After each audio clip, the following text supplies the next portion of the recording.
The Minister for Health and HIV, Dr. Lino said the Provincial Health Authority was created because the health system in Papua New Guinea required a single entity to manage. He said the most important reason is to create an agile and effective system that is removed from politics and are able to deliver health services to the people as and when needed. However, the health minister said the system is currently corrupt, abusive, and mismanaged. When you give so much responsibility, financial responsibility, and power to a single person, that can be abused. And we've seen so many cases of abuse in this country.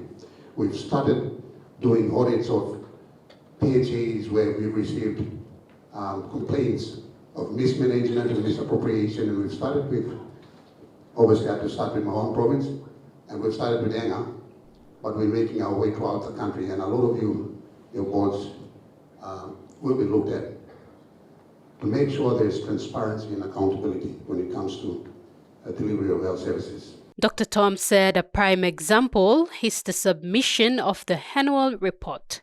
Only 7 PHAs in the country submitted their report. He said this is why a good board must be established to ensure PHAs and CEOs are accountable and performing. In terms of accountability, currently there's only 7 PHAs in the country who sent in their annual reports. Now, it is my fiduciary responsibility to present an annual statement in Parliament. And I can't do that now because the rest of you haven't submitted your annual statements. That's where the responsibilities of the board to make sure your PHAs submit quarterly reports and do annual reports. In any organization, you'll be fined for doing that.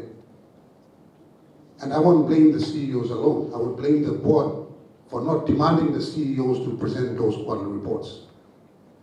Now, I'm under pressure from the government to present my annual statement. I can't present my annual statement when only 7 PHAs have submitted their reports.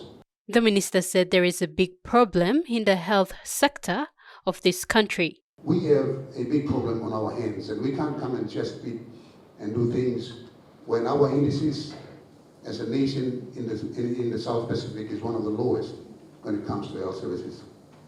The minister urged the PHAs to deliver because if they do not, they become irrelevant. Tracy Parr, TVWAN News.